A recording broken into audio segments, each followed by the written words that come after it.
Bryan, behave yourself. There you Okay. go. Always pick on one.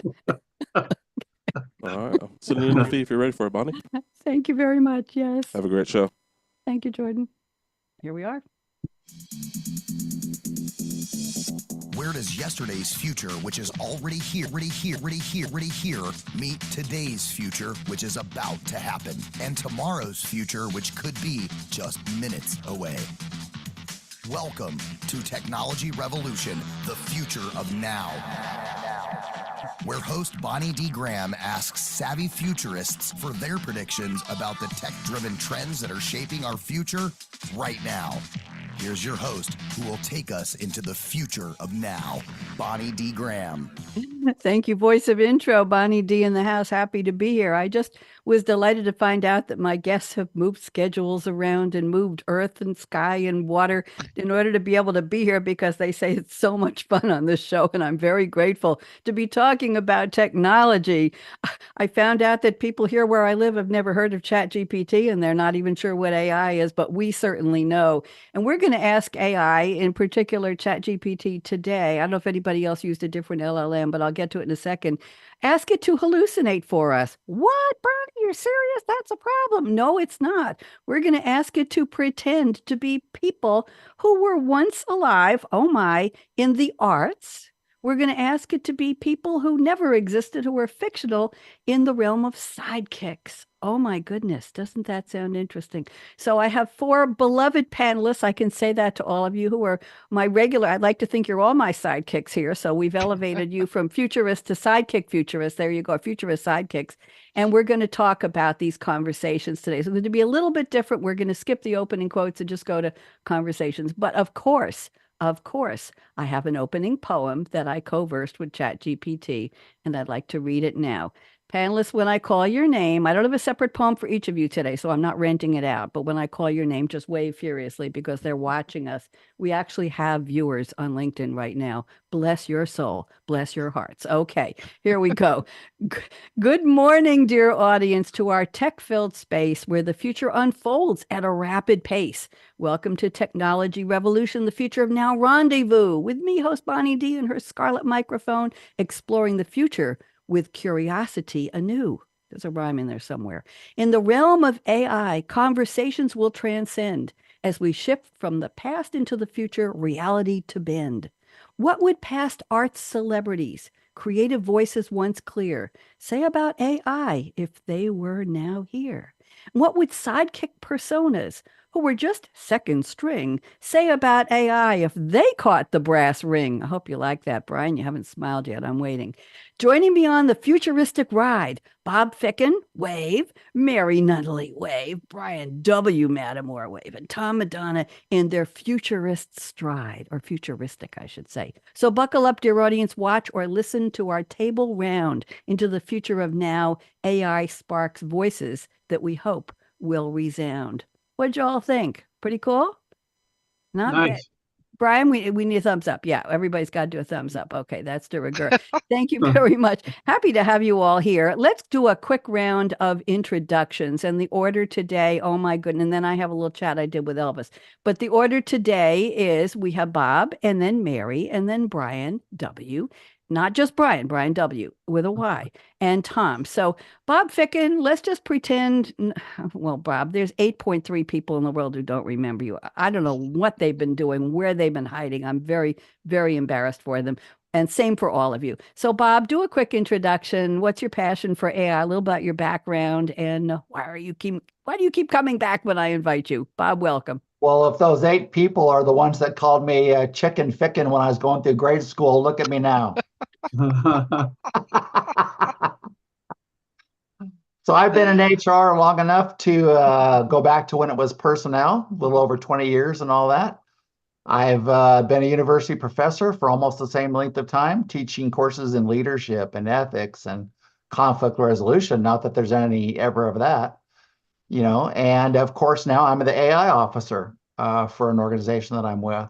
So fascinated by AI from all kinds of perspectives. One, as a university professor, we know it's going to change education. And of course, AI is going to change most businesses as it takes on all the administrative things and all the things that are repetitive in nature and more. So it's going to be a pretty exciting ride for the next few years as we approach the level of the Jetsons. So I've owned a few businesses of my own. I'm a good tennis player, a bad golfer. I love to ride my Harley Davidson whenever I want to relieve stress. I didn't know you were an AI officer, and I think I forgot that you have a Harley. Bob, you continually surprise me. We're going to get that 8 down to 4 next time because nobody's going to forget you now. Vroom, that's all I can say.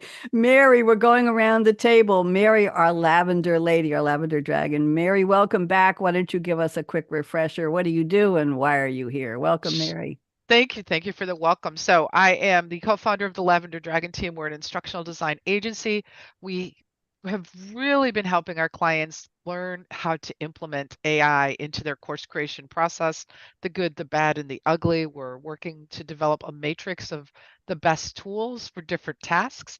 And along the way, I've worked with a client to co-create some courses on AI for lawyers and for internal training. So it's a lot of fun.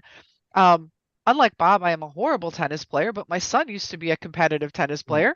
I like ballroom dancing when my body behaves and my knees say yes.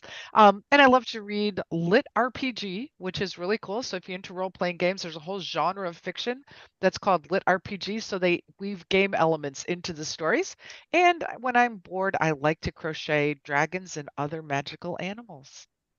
I didn't know most of that about you, Mary. This is why getting to know your panelists day. No pressure, Bryan and Tom. Can't wait to hear what you have to. I'm gonna have to think of some secrets to share of my own. Mary, thank you. I didn't know you crocheted dragons. You got to bring some to the show next time. Thank you, Mary. All right. And we'll talk about tennis. Bryan W, welcome back. You moved heaven and earth to be here today, and I'm appreciative because I know how busy you are. Bryan, give us a refresher, please. Well, thank you, Bonnie. So I have a 25-year-old innovation agency called Growth Engine. I'm an ideation and innovation expert, and we work on all kinds of really challenging and fun projects for our clients, new products, but creative uses of ideation processes. Could be supply chain, customer experience, sales. It doesn't matter. And in terms of AI, I've now written I have 2 AI-assisted books. One is called Quirks and the other's Quotes, where I take quotes from famous people, ask what they think of it, ask what other dead people think of it, right? And even exercises they might do to live those quotes. And so that's been fun. And then I just want to reference what Bob had said. I mean, we use AI quite a bit now in our ideation sessions. So we will use triggers that AI assisted us with, so Triz technologies, et cetera. And it's a wonderful way to supercharge an ideation session. So it's, we're not obsoleted, we're just advanced now. Thank you very much. Very, very interesting. I was recently interested in, I was in a chat group, an informal Zoom group, and somebody was ranting that he resented that AI had the word intelligence in it. He said, it's just machine learning. Get over it. And he said, but I guess I'm going to have to get used to it because that's what people want to say. So there you go. Very interesting. And by the way, those of you out there in our viewing and listening audience who are not familiar with Bryan's use of the word ideation, you're probably stuck in the dark ages when it was called brainstorming. So it has been escalated to a much more elegant word. I just wanted to do a little vocabulary check up there. Yeah. I hope catch up. I hope you don't mind, Bryan. Tom Madonna, welcome back. Lovely to see you. And I love the background. I feel like we're zooming off into Jetson land somewhere there. So Tom, catch us up. What have you been up to, please? Actually, hyperspace, talk about Han Solo and Chewbacca taking off in the Millennium Falcon. But yeah, ideation actually is interesting because it actually comes from the D school. So when you start talking about the design school in Stanford, et cetera, so that's where design thinking started, and that's the big buzzword within it. So Tom Madonna, industry VP for industry advisory at SAP. I spend bunch of my time at this point in time talking with companies about how they're going to embed, empower, and interact with AI in regards to their business applications. We've had a couple sessions over the course of the last couple months where we are actually now starting to grow out over 400 different applications across the suite, where individual companies, let it be RPT, let it be IoT, let it be AI, are all integrating and actually taking those regular mundane tasks and basically automating them as they put their processes in place. It really needs to be looked at a whole business process chain versus just one individual piece. So we do get into those conversations. On a personal note, became a grandfather last year, so I've got 2 grandkids. We had all the family in Aruba over the course of the week after Easter. It was the first time that we had all the couples and all of the grandkids. We got one that loves sand so much he was eating it, and the other one that didn't want to touch it. So it was an interesting process. On a personal note, got to do some golfing, got to do some fishing. Can't use AI in either one of those yet, but I did last week in Phoenix. Experienced some interesting piece on another portion, and Bonnie, I know you like this. Actually took my first driverless Waymo taxi. So we went to dinner and we had an Uber driver. I won't mention his name, but I would call him Archie Bunker on steroids. Because there was enough people to get into the car that he had to clean off a week's worth of throwaway takeouts onto the floor to get a seat for me. And then everything from off color to everything going on was an interesting conversation. We asked him about that, and we asked him if they had been informed as Uber drivers that Waymo was coming into the city, and the answer was no. And so he got into another tirade on that. But after dinner, we decided that we were going to dip our toe into technology and AI, and got into a Waymo on the way back. And for those that know Phoenix, a lot of the north-south streets actually are expandable. So when the traffic's going one direction or another, they allow the streets to basically be used in both directions.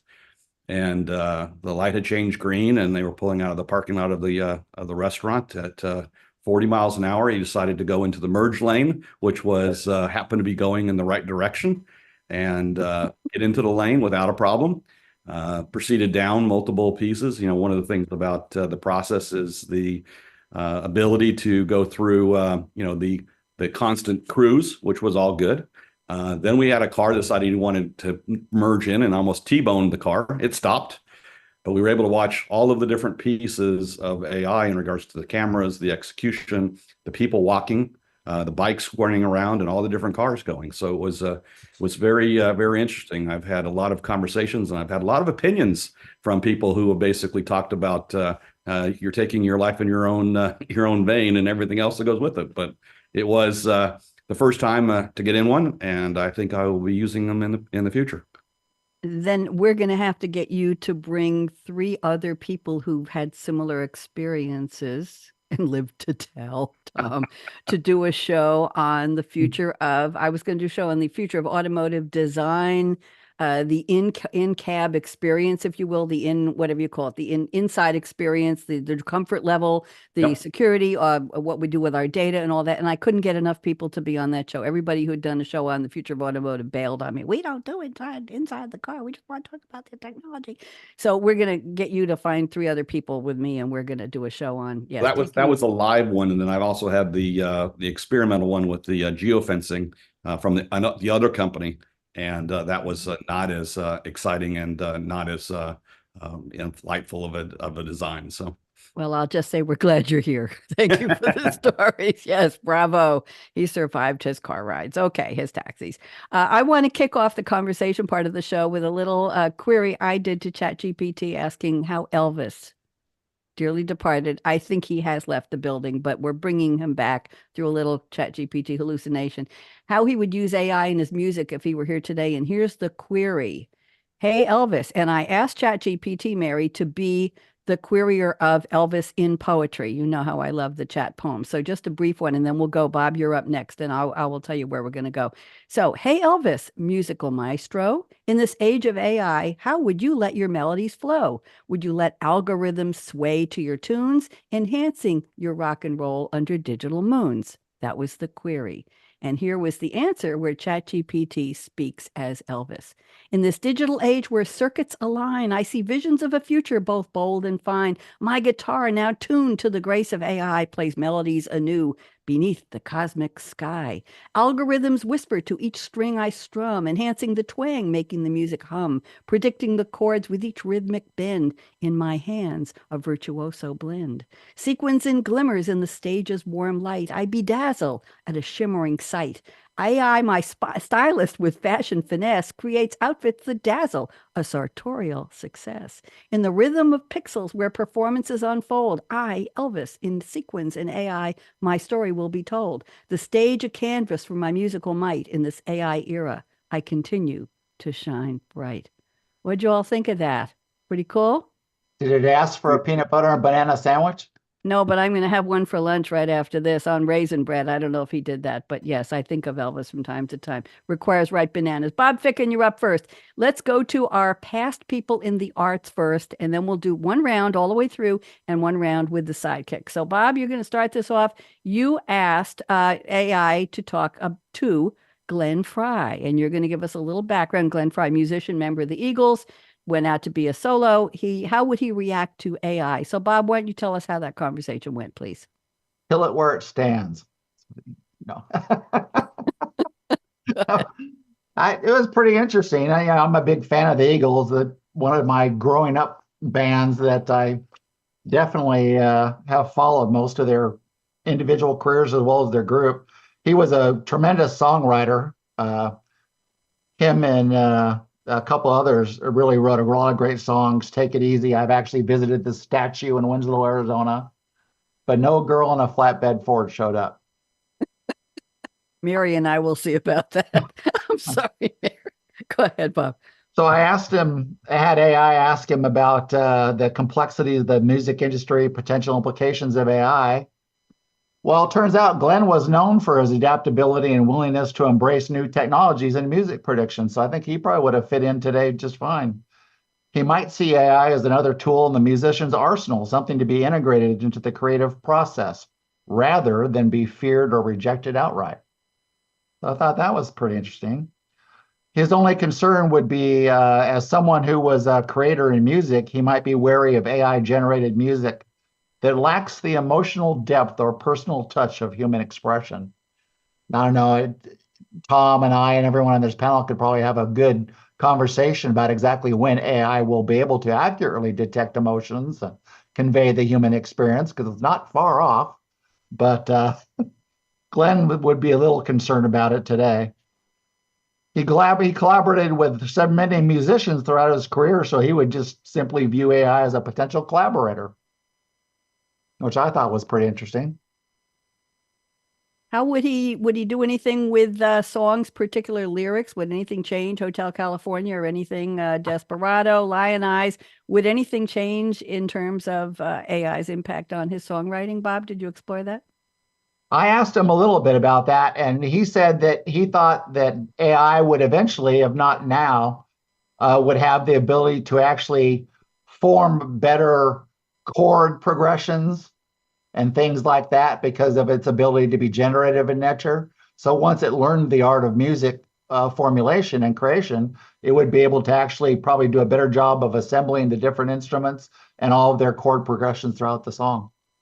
Interesting, your comment about learning more about music. I wonder if we could ask somebody like Glenn Frey, would you give an LLM like ChatGPT permission to use all of your writing, your music, your work as a learning chapter or as a learning experience to learn how to write music? Interesting.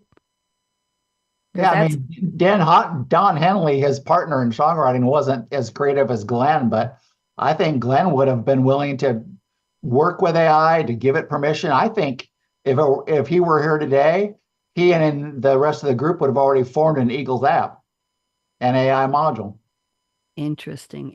Well, the Eagles are certainly part of the lore of music of many of us growing up and through the years, and we know the songs by heart, and we would remember a girl in a flatbed Ford and yes, coming down to take a look at me. We know that. It's part of the fabric of our lives. So I guess that's how you define success in music, is if people remember and they can just bring out those lyrics and those melodies and know them by heart. So thank you, Bob. That's a good kickoff. Mary, let's go to, Mary's going back in time. Vincent van Gogh. Mary, what did you learn from your conversation through AI with Mr. Van Gogh? Van Gogh. I've learned a few things. And so, I didn't go quite as far back in time as I originally did with Catherine the Great. And for those of you that have watched me on Bonnie's show, you know that I am banned from talking about Doctor Who. However, back in my teenage years, Don McLean wrote a song called Starry, Starry Night. I know a lot of my friends at the time got interested in Van Gogh that way. And then in 2010, there was a Doctor Who episode all about Vincent van Gogh. And the curator of the art museum talks about what a fabulous artist and how Van Gogh changed the world. So that was kind of why I chose Van Gogh as my person. And the first thing I asked him is like, how has AI generated art change the world of modern art? And the response was that AI generated art has introduced a new dimension to the world of modern art by blending technology and creativity in ways that were previously unimaginable. And so it's a way to challenge those traditional notions of who owns the art, what's creativity, and all these possibilities that open up. And this is really in line with a lot of the conversations I have with folks about, AI art. I can't draw to save my life, but I can vision something in my head and use AI to capture that vision that I would never be able to do beyond drawing little stick figures. So it was really helpful to know that Van Gogh might have said that the fusion of art and technology is reshaping the landscape of art by inspiring artists to check out new frontiers and redefine what's possible. So then I asked another question: is AI art more or less real than an original painting, and why? And I thought that was because, again, that's an argument I hear from a lot of people. Oh, it's just machine learning. It's just a machine doing this. It's not original. And the response I got back was that AI created art, while fascinating, lacks the emotional depth and personal touch that imbue original paintings with their unique character. An original painting is a direct reflection of the artist's soul, capturing their emotions, thoughts, and experiences in a way that AI cannot replicate. While AI art is real in its own right, it can't replace the authenticity and intimacy of a painting crafted by human hands, where every stroke tells a story. And I think I would agree with that at this point, because right now you can't get that depth that you might get in an original painting. But again, to me, the AI is still better than my stick figures. And then the last question I asked is that if you were to give advice to a budding AI artist, what would you tell them? Because I wanted to include some of that mentorship. And what Van Gogh might have said is embrace the unique capabilities of AI as a tool to expand your creative horizons, but never lose sight of the human element that lies at the heart of all true art. Let AI be a companion in your artistic journey, aiding you in exploring new styles, techniques, changes, things that you might not be able to do if you're doing it all by hand. However, always infuse your work with your own emotions, experiences, and personal touch. Remember, the most profound art is that which speaks to the human condition, and your individual experiences are what breathe life into the art. So I thought it was a really fascinating conversation with a bot that was speaking as Van Gogh. Thank you, Mary. Interesting. In 2 weeks, Mary's coming back with let me see, Josh Cavalier is coming, and we need a fourth for that show. And Mary's colleague Donna, I know she has a hyphenated, very complex last name. Forgive me, I will look it up. And Donna had an idea that she is working with an illustrator, a human illustrator, and the idea was that she would you would create something in AI, a piece of art, and she would have her illustrator do a version as a human artist. And I said, Mary can show, because I have sharing available on Zoom, I have it turned on. Mary can show the pictures side by side. So Mary, that's a setup for you when we get to that show, but we'll be talking about AI art. My question on the table is talking about Van Gogh and so many other iconic artists who have through the centuries, we know their names. We still value their art. We still look at it and we hold it up with respect and wonder and awe sometimes. And very often still we have museums for it. Who will be the artists?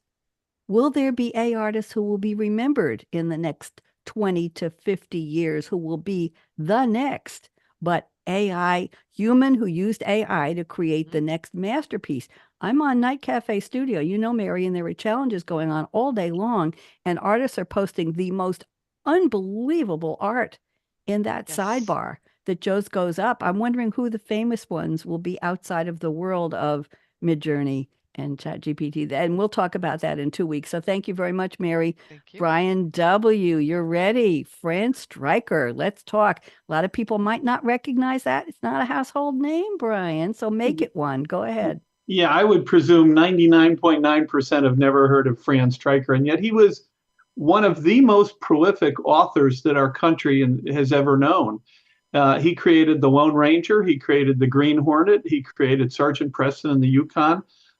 During the radio days, he did 2,952 half-hour radio programs on The Lone Ranger. And I'll probably do a TEDx talk on this to follow up my first TEDx talk, but I was fascinated. I had heard there was, I thought they might be apocryphal ideas in the world of creativity, that he had used a morphological technique, a semantic analysis technique to come up with his plots. And what that means is it's kind of a word combination thing where you combine characters with objectives and obstacles and solutions, and you mash these up and combine them almost randomly to get his 2,952 script ideas, for instance, for The Lone Ranger. Long story short, I did find out that he did do that. I was able to track it down. The University of Buffalo had his course that he gave at the YWCA at the University of Buffalo shortly before he was killed in a car accident, tragically. So I asked him, what do you think of this AI thing? Could it do this combination work for you? And he said, absolutely. I would definitely try that. And he used a metaphor, an analog that I thought was great. He said it'd be like a deck of cards, and you can deal these different cards and get different combinations. So I was intrigued with that, and I thought that would be the case. I think what surprised me when I kind of pushed, Fran Striker further, he did say that he was a little worried that it might not be as human as he might like, and he felt, his characters, he felt, were driven by heart and justice and courage and the human spirit. And so that's what he was, if you will, concerned about. And even said, when I asked him, quote, asked him metaphorically, can it hear the sounds of horses or the whisper of the prairie wind? I love that. That's just such a wonderful response from AI, I think. So he would be a big supporter of it. But we have to be cautious that we keep the human element in the creation of these narratives. Thank you very much. And how many half-hour episodes of The Lone Ranger did he do? What was that, 2,000 what? 2,952. Okay. And this was over like a 20-year period, and oh my gosh, right? So I think I've done 2,952 live radio shows that are an hour, or maybe I've done half. So it would be 1,500 at least over the past 12 years. And I don't want Fran Striker to feel bad, but I'm not a household name either. So I'm sorry. You know how the brain works. Bryan, thank you very much. We're going to go into the world of music, classical music. Tom Madonna is going to talk about his conversation with Beethoven. And Tom, I will tell you, from the age of 7, I had a lovely music piano teacher who came to the house, sharpened her pencils on a real old-fashioned sharpener, went in and brushed her teeth. She always did that, and had her mouthwash with her because she was very aware of personal interactions. And she taught me classical piano. And I had books of Beethoven and Chate and you name it, they were all there. And I don't remember what I played, but I played by sight, and I never practiced a lot because I could look at the music and just bang the stuff out. That was pretty good. Don't remember a thing. Tom, what was your conversation with Beethoven like? Rescue me. I think the conversation that's been talked about already, I mean, I think one of the reasons I picked Beethoven to have the conversation with was the Van Gogh Museum exhibit in New York at this point in time was kind of inspirational of being able to walk in and have the conversation and see kind of the artistic value and execution of why something occurred. And Beethoven was a unique individual in the regards that he kind of had a before and after conversation, before he was deaf and after he was deaf. He became deaf 44, 45, and basically continued to compose for another 10 years before he passed. And I think some of the conversation that was interesting about this was kind of before and after an opinion. You ask him, would he be using it, and what would it be his opinion? And that human characteristic process that has been brought up by a couple of the other panelists, was part of that. You know, if I could bring out the human aspects of artistic creation and be able to continue to keep my direction and my style, I'd be more than happy to use it. If it was more interpretive, I wouldn't. Then you go into the conversation after he's become deaf. And I think it would have been a great tool for him to help articulate not only in what he was doing as passing notes back and forth to communicate with people. He could then basically communicate with the computer, and the computer could then take that direction of things that were done prior to his losing his hearing and actually help him with that creative versus the touch that he was doing on the piano. So a lot of the pieces were kind of a before and after in regards to how the humanistic approach and what the tool can do to help individuals move forth, not only in a creative fashion, but also working on day-to-day operations in regards to what's happening. So it was a kind of a before and after, which I thought was really interesting in regards to the conversation. Before, you know, make sure it doesn't take over my creative capabilities, and can it basically add to it?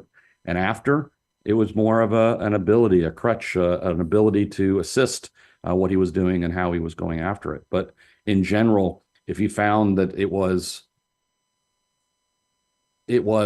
beneficial and basically created or expanded that horizon, very, very much a use. If it didn't, then very much a critic and someone who would have not used it as much. So it really was a dichotomy of two separate times in his life and why he would use it, and because of what occurred with his hearing.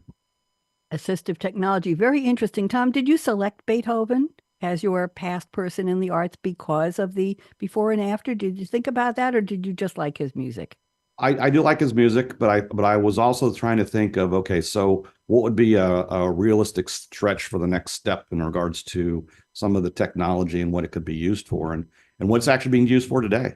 You know, if you take something back that, you know, was identified and created and invented now and move it back, you know, X number of years, move it back 50 years, 100 years, et cetera, what would have happened? You know, I take the sci-fi piece of it, and, you know, the space, you know, somebody from space comes in to the Incas, and all of a sudden now we have pyramids. You know, there's a lot of those types of things that we think we know, but we don't. But the question then becomes, we now have something that can actually take, reason, execute, and provide a realistic expectation of what might have been if the technology had been used at that period of time. So I took something I liked. I took something that basically, and again, I'm tone deaf, so, you know, I play the record player, and I have a hard time doing that. So, you know, I like that, you know, Glenn Frey came up, and, you know, Eagles were one of my favorite bands, Beatles, etc. But it was something that, you know, I personally can't do, and personally would have had a problem just doing it with all of my senses, let alone being deaf. Interesting. People talk about how AI is taking away our humanity. We've heard that conversation, and creativity and the sense of feeling. And I'm still trying to write my novella, and I had a writer's block was broken through a couple of days ago for some reason around midnight, and I worked for a couple of hours. And I realized that when I'm looking for some exact adjectives or adverbs to describe something and the action of my characters in my novel, I use the thesaurus feature on Microsoft Word. Now it gives me, I put in a word and it gives me back all kinds of meanings and definitions, and I keep clicking and drilling down. Isn't that an assistive technology? Aren't I the person, like Mary in my opening poems? I have ChatGPT write them, and then I go in and change a rhyme here or there, move words around.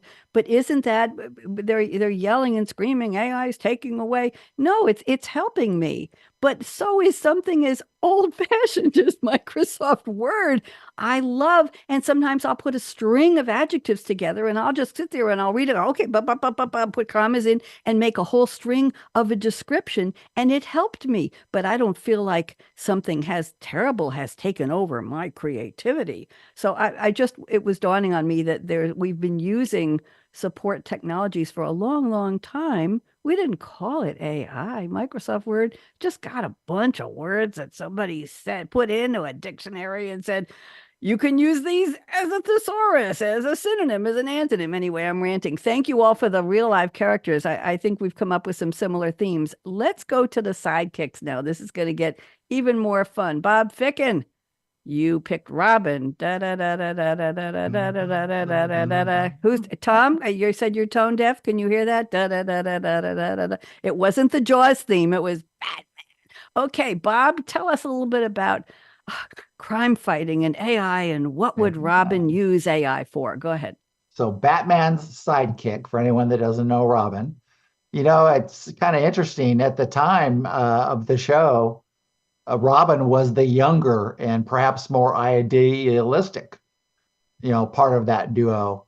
So in my initial questions with Robin, he would have had a lot of concerns about discrimination and those kinds of things with the use of AI. He was worried that it would interfere with the authenticity of arrest. He was worried that it would, cause all kinds of problems. Now, I took him in a different direction. I said, okay, but if you could overcome that, would you consider using AI as a tool? And he did agree that if AI could overcome some of those objections, and what I found interesting about his objections is they're very similar to the objections that HR has today with AI. We use AI to onboard. We use it to send auto thank yous to people that apply. We use it to schedule interviews, but we specifically do not use it to select because we don't have any reassurance yet that AI can be non-biased. But they're getting closer to it all the time. So I don't know how long that's going to be true, but I thought it was interesting that some of his concerns are the same ones we have today in HR. So he did think that, if he could overcome that, he thought it could be a great crime fighting tool. He thought that it could be used to eventually remove the bias, that exists in some parts of law enforcement and regulatory agencies and all that kind of thing. He thought that it might be pretty interesting. He thought that it could come up and that it certainly could spot trends, for example, much better. It takes time for law enforcement, police departments and all that to correlate data and spot trends, whereas AI can do it in 2 or 3 seconds. So it was a pretty interesting conversation. He certainly didn't think that they could wear those uniforms today. The costumes they wore in the show, he didn't think would fly today, but he did think that AI could eventually become a very nice law fighting tool. Thank you very much. Very interesting. I think Robin is on the top of most people's lists as the sidekick to talk about. And a couple of other people from other shows wanted to do Robin. And I said, no, Bob Ficken got there first. You can't have Robin. So there you go. No present company excluded. Let's go to Mary. Mary, you picked a sidekick I know absolutely nothing about. His name is Castiel, known as Cass, C-A-S, from Supernatural, the sidekick to Sam and Dean Winchester. Tom knows that. I see you nodding. Mary, you got to fill in the blanks. First of all, who are we talking about? I don't watch Supernatural. Tell me what it is and what did you learn? Supernatural is no longer on the air, but there is talk of them coming back. So thank you for that. The motto, it follows 2 brothers, Sam and Dean, the Winchester brothers, and their motto is saving people, hunting things, the family business. And Cass is a sort of wayward angel. And we're like condensing lots of lore into like 3 sentences. But Cass is this wayward angel that comes to help Sam and Dean. Sam is the smart brother. Dean is the, let's say, hungry brother. He likes pie a lot. And they just go about saving the world. God's name is Chuck, and Crowley is the king of hell. And I'm just mentioning that because that falls into some of the questions. So I asked Castiel, as an angel, what do you think about the use of AI in the world? And the response I got was the use of AI in the human world is both fascinating and concerning. On one hand, it holds great potential to aid humanity in various fields, from medicine to environmental conservation. It can be a tool for good, much like the assistance I've provided to Sam and Dean. On the other hand, I worry about the ethical implications and the possibility of it being misused, leading to consequences even angels might find challenging to rectify. It's a double-edged sword that must be wielded with caution and wisdom. And for those of you that know the show, I heard Misha Collins in my head as I was like reading, so I could hear Cass. So the next question I asked is, speaking of AI being a double-edged sword, what do you think would happen if Crowley started using AI in his plans? If Crowley were to use AI in his schemes, and remember, he's the king of the crossroads and the king of hell, it could significantly amplify the complexity and danger of his plans. His cunning nature, combined with the capabilities of AI, could lead to unforeseen and potentially catastrophic consequences.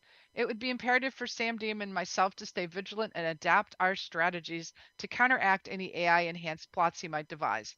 The battle between good and evil could take on a new dimension, with technology playing a pivotal role in our ongoing struggle. And again, I think that's a conversation that we're already having about the role of AI in the future and ethics. So I thought that was pretty smart. What about Dean? Do you think he would ever embrace AI? Maybe if it advanced enough to make pies? So Dean drives this awesome Impala, Chevy Impala, and he's all about like the basic tools in eating pie. So Dean is a man of traditional taste, but he's also practical and adaptable when necessary. While he might initially be skeptical about the idea of AI, the prospect of it being advanced enough to make pies could certainly pique his interest. If he saw that AI could produce pies that met his standards, I believe he might embrace it, at least in the culinary realm. However, he would likely remain cautious about its broader implications and potential risks. And then the last question is, you've seen the boy save the world. Do you think AI will help or harm the world moving forward? And this kind of goes back to that original conversation that it has the potential to help or harm depending on how it's used. So it was a fun conversation with one of my favorite characters. Mary, you didn't tell us what flavor the pies are. Tom, It doesn't It matter. doesn't matter. Doesn't matter. He eats any pie. I think, Mary, I think an interesting conversation would be between Christine and Baby. Oh, yes. Because if you look at the way he treats Baby's the Impala, so it's a '67 black, four-door Impala. Oh, Very it's a nice car. And I've been to I don't know how many fan coms, and Baby is always there if anybody of the characters are there. Uh-huh. My grandfather is '69, same, but a four-door minus the two-door, and his was white versus black. But taking Sweet. that versus Christine would be an interesting conversation in regards to how and where the vehicles are used and that would be personality of the fascinating. vehicle. So borrowing a line from Dirty Dancing, nobody puts baby in the corner. There you Exactly. go. I want to move on. I'm looking at the clock. We got 12 minutes left, and I want to get two more sidekicks. So, Bryan W., we're looking at Tonto, keeping with the Fran Striker franchise, if you will. What would Tonto say in the conversation you had with him through ChatGPT, Bryan? Well, and Tonto was great. He was actually even more interesting to me than Fran Striker. First of all, he acknowledged Fran Striker's creativity, and we've changed this not to sound overly dated. Some of the language it did, it's kemosabe. That sounds like powerful medicine, talking about AI. But I won't share some of that. But he said that what I loved about what Tonto said and did was he used metaphors throughout my conversation with him, and he said Fran Striker's stories are like weaving many strands into one strong rope. I thought that was a wonderful metaphor. And he said AI could be like a new friend on the trail. It's useful, but it needs guidance of the human spirit to keep the true path. I thought that was another fantastic and great analogy. It's like a wise owl in the night can see many paths, right? He did have a warning that he didn't think that AI could read signs in the sky, right? Or hear the warning in the wind. But for the most part, Tonto was really excited about AI. And then I asked him, well, if Fran Striker were going to feature you, what would he talk about and what would he feature? And, he talked about traditions from his tribe, friends he grew up with, the fact that he would laugh a lot and he would want to see stories written about that. I thought the most interesting thing he said, though, was that Fran Striker could leverage the new environmental awareness and consciousness that's going on in the world today. And, sort of in these stories, teach people how to, as the Native Americans did, respect the spirits of the mountains, the rivers, and the forest. So I gotta say, I was really, I wasn't drinking or, I just loved what Tonto had to say, and I wanted to continue talking with him because I thought he had such profound insights. Very cool. And Bryan, you sent me your notes, and one thing that stood out to me was Tonto said AI could help him and help Fran Striker write more stories from the perspective of Tonto. Yes. Why not the tribes? Why not the everyday life? Why not what it was like to be in that environment? Let's see. Tonto would appreciate more of the everyday life of tribes, showing celebrations, traditions, and struggles. These stories teach respect. They show the beauty of Tonto's people. They keep traditions alive in the hearts of the young ones who are listening. Tonto thinks it's important to share these stories of joy, laughter, as you said, not just fighting and trouble. Life is full of many things. Joy is as powerful as any battle. Tonto and the Lone Ranger have many times of lightness too, and these should be shared. So Tonto would want to use AI to help Fran Striker. Go ahead. I think it could be a Netflix series. I mean, we had Wednesday from the Addams Family, right? So I think a Tonto series would be fantastic, right? I think the timing might be good for something like that. Are we all going to get together and produce this, or who's going to put the? If Johnny Depp is Tonto as a rehash, then I would definitely watch it. Right. Okay, thank you for that. That Let's go. They lost a lot of money on that movie, but hopefully the timing is right now for the. Hopefully the timing is. I think it would be appreciation for different cultures. Yes, right under our noses, if you will.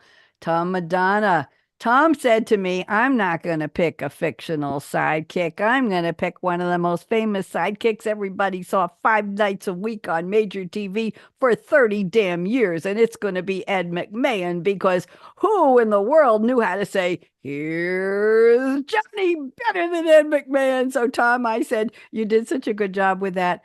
I'll let you do it. So Tom, tell us about your conversation with Ed McMahon through ChatGPT. Go ahead. Well, I did query, famous fictional duos, and obviously Bob, has already picked Robin. So I did Robin, the Titans and everything else. He's grown up, and I said, okay, let's pick somebody else. So I pulled him out, and number 1 was Ed McMahon, and number 2 was Robin. So I said, fine, I'm going to do Ed McMahon.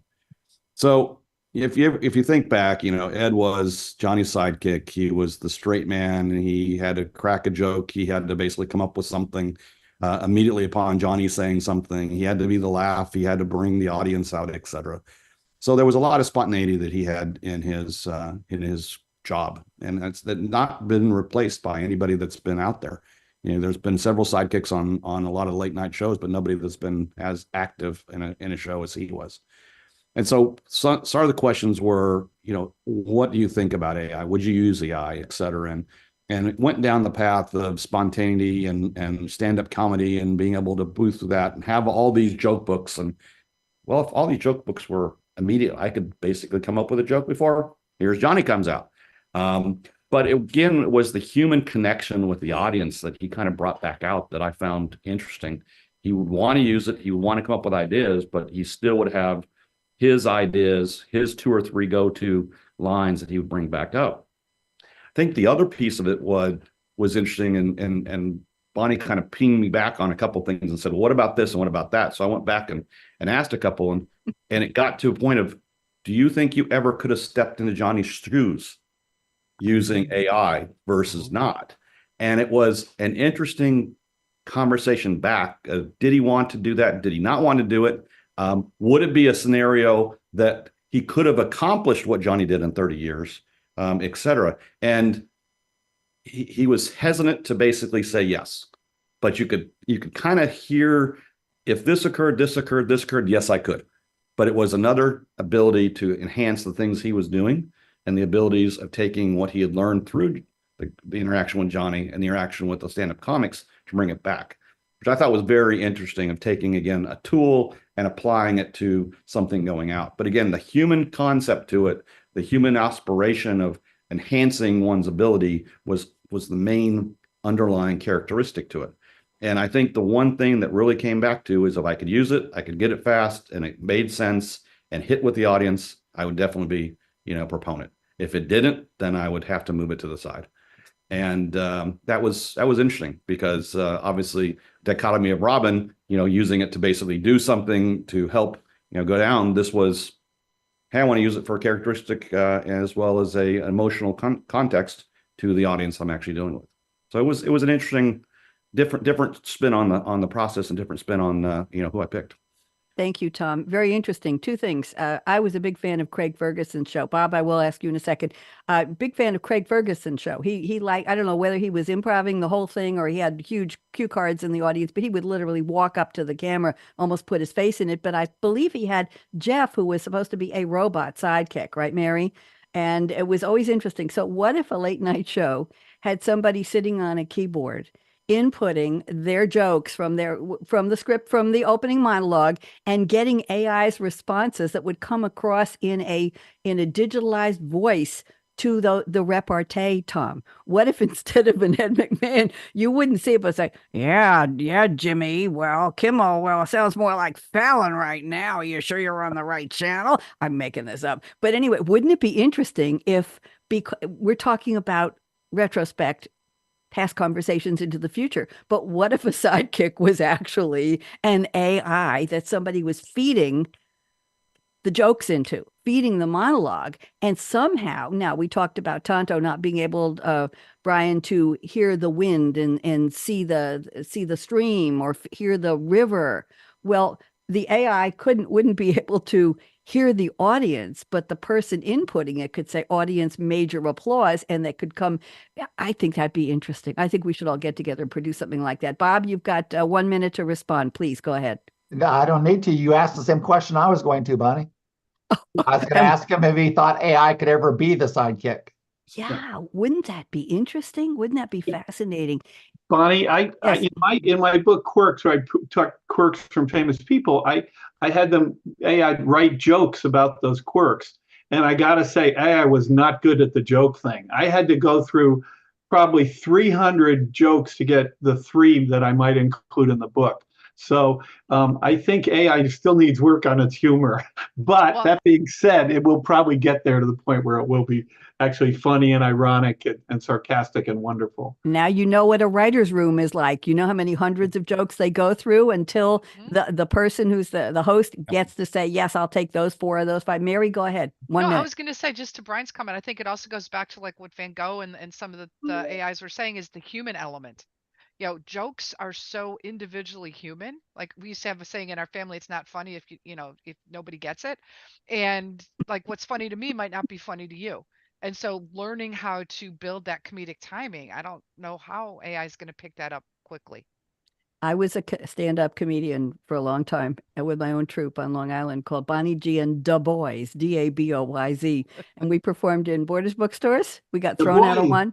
We got thrown out of one once, and because one of my comedians used the V word, not the body part, but the part of the Virgin, as in Virgin Mary, and there was a woman with her 7-year-old son there in the cafe at Borders, and she was mortally wounded, and she spread the word on all the Borders not to hire my troupe anymore. We had to then send the jokes in advance to get them approved, which took the spontaneity out. But anyway, I want to say thank you to all of you. We need to do a show on the future of AI for live TV, for something like that. Would you all like to noodle on that and come back with something? Fun. I think that'd be lovely. You're my Regulus here. I'm dubbing you my Regulus, and Passover's coming in. I won't be able to eat Regulus, but I don't eat them anymore anyway. So on that note, I want you all to put up your. And by the way, thank you to Jordan, my engineer. I want to put up the finger, the nice finger, and on the count of 3, you're going to say no, no, no with me. People say the future. Bryan, come on, you can do this. You've rehearsed this. People say the future is already here. And our answer is 1, 2, 3, the count of no, no, no. 1, 2, 3. No, no, no. But you know what? With AI coming into its own right now and the way we're using it to go back and forward, it is here, I think. I think we are seeing what we thought was going to be the future when we're living with it right now. So Bonnie D signing off. Thank you so much. Bob Ficken, it was wonderful. Mary Nunaley, you're such a treat always, and thank you for all the chats on LinkedIn messaging. Appreciate that. Bryan W, keep writing books and being quirky. Tom Madonna, love the stories. We got to talk about taxi rides with Waymo. Everybody, we're going to sign off now. Wave goodbye to LinkedIn, wave goodbye to Facebook, wave goodbye to YouTube, wave goodbye virtually to Voice America Business. Jordan, are we out yet? All clear. Great show. Thank you very much.